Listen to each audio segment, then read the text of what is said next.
Bonjour à toutes et à tous et bienvenue dans cette nouvelle vidéo, nouveau retour de lecture spéciale Seconde chance d'Alexis Lebsker avec le Mangeur d'âme, et oui je dis seconde chance car ce mois-ci, en tout cas le mois de février, parce que oui je suis en retard sur mes lectures du mois de février, ne me dis rien s'il te plaît, ne me tape pas trop fort, ne me juge pas. Donc je donne une seconde chance aux auteurs qui m'ont fortement déçu. Donc ce qui a été le cas avec plusieurs auteurs, donc tu peux aller voir dans la playlist retour de lecture. Parfois je me réconcilie, parfois j'abandonne ces auteurs, car avec cette seconde chance, si ça ne le fait toujours pas, j'abandonne ces auteurs, ce qui a été le cas avec Lisa Gardner et Jacques Expert. Mais réconciliation avec Nico Takian, et réconciliation avec Alexis Lebsker, car ça l'a vraiment fait. J'ai vraiment pas aimé Et avec votre esprit, que j'ai lu l'année dernière, mais par contre j'ai vraiment bien aimé Le Mangeur d'âme, que je trouve vraiment bien. Et donc je vais vous lire la quatrième de couverture tout de suite parce qu'elle est courte. D'habitude je fais un petit résumé à ma sauce, mais là je vous le lis parce que c'est pas long. Il n'a pas crié, il ne crie jamais. Certains secrets pourtant bien gardés s'avèrent parfois trop lourds à porter. Quand des disparitions d'enfants et des meurtres sanglants se multiplient dans un petit village de montagne sans histoire, une vieille légende nimbée de soufre ressurgit. Diligentés par leurs services respectifs, le commandant Gardiano et le capitaine de gendarmerie de Roland sont contraints d'unir leurs forces pour découvrir la vérité. Et oui, donc on a deux enquêteurs, Elisabeth Gardiano, le commandant Gardiano de la police, et le capitaine de gendarmerie Franck de Roland, donc de la gendarmerie, qui unissent leurs forces. Donc commandant Gardiano, donc Elisabeth qui est appelée sur place car il y a un couple qui était enfermé à l'intérieur de chez eux. Donc concrètement ils ont fermé leurs portes eux-mêmes à l'intérieur de chez eux. Et ils se sont entretués. Entretués, entre-dévorés. Mais de manière assez hardcore. Vraiment hardcore, mais genre vraiment. La scène du crime est vraiment crade, de ouf. D'ailleurs, toutes les scènes de crime de ce roman sont crades de ouf. Là, vraiment, faut pas être trop sensible. Et mais enfin, rien qui m'a choqué moi, mais vraiment, si t'as pas l'habitude des scènes de crime un peu plus hardcore, voilà, trigger warning pour les gens les plus sensibles. Et d'un autre côté, on a le capitaine de gendarmerie Franck de Roland qui en fait enquête sur des disparitions d'enfants et qui vont le mener dans ce petit village de montagne. Et finalement, il va lui se rendre compte que ces disparitions d'enfants sont liées à l'enquête de meurtre du commandant du commandant Gardiano. Et donc il va lui demander une collaboration entre deux. Ils vont unir leurs forces tous les deux pour résoudre cette affaire. Et croyez-moi, il va pas y avoir qu'un seul meurtre, mon Dieu, et des meurtres assez crades, assez hardcore. J'aimerais pas mourir comme ça, pas du tout. Et donc, ce qui est intriguant, c'est que en fait, sur leur visage, il y a une haine indescriptible. Et à la fois, ils ont eu un orgasme. C'est ça la particularité. À la fois la haine sur le visage, mais à la fois l'orgasme dans le pantalon. Si tu vois ce que je veux dire, je peux te faire un dessin. T'as compris. Et donc c'est tout le paradoxe de ces meurtres en fait. En tout cas, est-ce vraiment des meurtres finalement? Je ne vous en dirai pas plus, car il y a des soupçons de suicide. En fait, c'est extrêmement mystérieux. Il y a tout et son contre. Il y a des éléments qui mènent à tout et son contraire. Et donc va savoir ce qui s'est vraiment passé. Voilà, là est la question. Et en quoi c'est lié à la disparition d'enfants? Parce que là, de prime abord, ça n'a rien à voir, hein, tu vois. Et donc ça, je trouve ça extrêmement cool. Que deux affaires aussi à la fois mystérieuses, mais que opposées, puissent éventuellement être mêlés.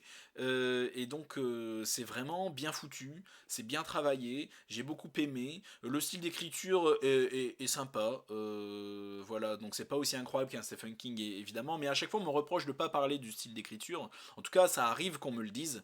Mais là vraiment les enfants, dites-vous que si je n'en parle pas, c'est que le style d'écriture, enfin c'est pas qu'on il mérite pas qu'on en parle, mais c'est que je relève rien d'exceptionnel non plus. Là, il est bien, il fait largement le café, c'est agréable à lire, il n'y a pas de souci, mais c'est pas incroyable comme un Stephen King ou un Franck Tillier non plus, je trouve, tu vois. Je trouve. Mais ça se lit très très bien.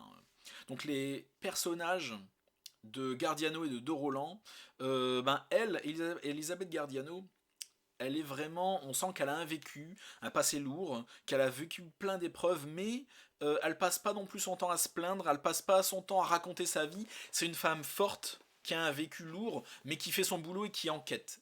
Et qui passe pas non plus son temps à bosser pour oublier sa vie, machin. Voilà, on ne tombe pas dans le cliché. Je trouve que c'est un bon équilibre des deux. Roland, c'est quelqu'un vraiment qui a énormément d'humour, un humour un peu lourd, un peu beauf, très lourd et très beauf. Mais on sent que c'est pour quand même cacher une certaine cicatrice. On sent qu'il tient vraiment à découvrir où sont passés ses enfants.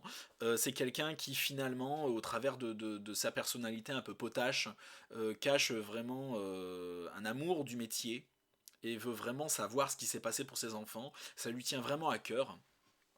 Mais encore une fois, on tombe pas dans le cliché et c'est ça qui est bien. Ils ont leur personnalité, mais ils nous font pas chier avec. Et ça c'est beau. Ils font leur boulot.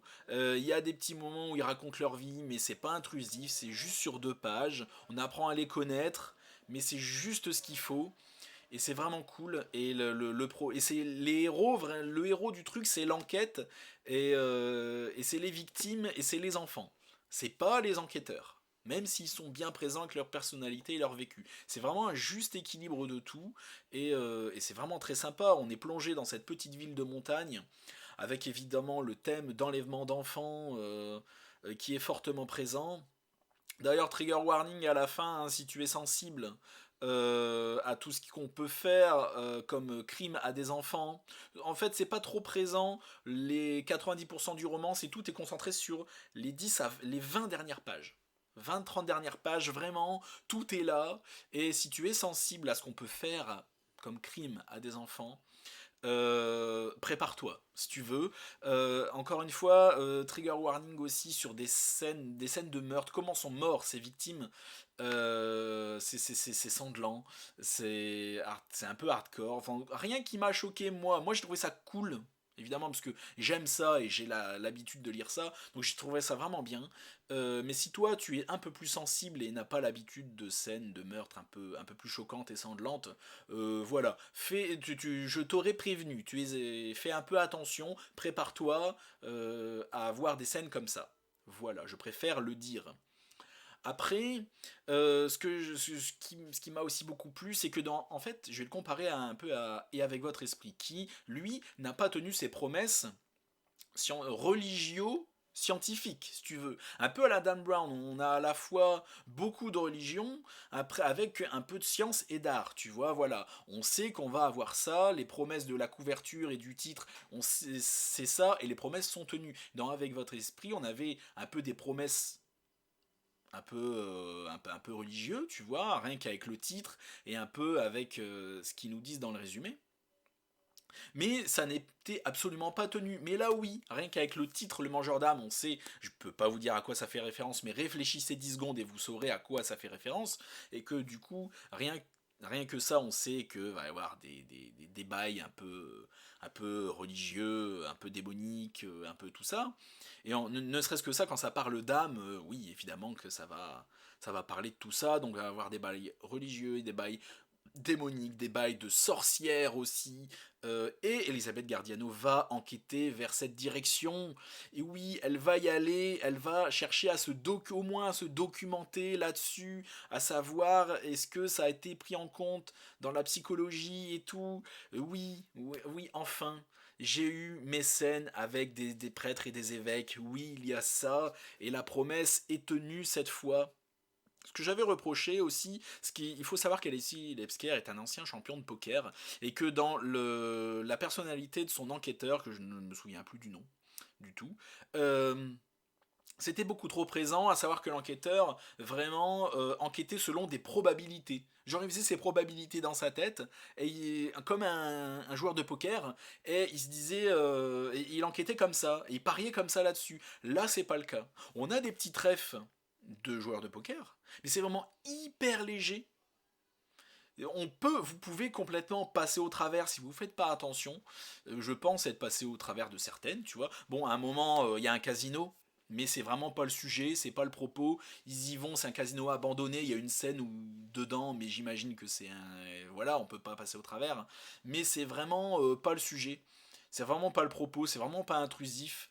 Ils enquêtent pas dedans. Tu vois, vraiment. Et à la fin, j'ai vu une ou deux petites rêves de joueurs de poker, mais vraiment hyper léger. J'ai dû en manquer d'autres. Donc vraiment, ça m'a pas gêné, ça m'a pas choqué. Point de ref à tout ça. Rien de gênant en tout cas. Et donc là, c'est bien. Là, c'est bien, là, c'est sympa. Ça n'a pas gêné l'enquête. Et voilà, donc je vous conseille ça. Et la fin est surprenante. En fait, la révélation de fin, parce que là, révélation genre dans les 2 derniers chapitres, vraiment à la toute fin, je l'ai pas vu arriver.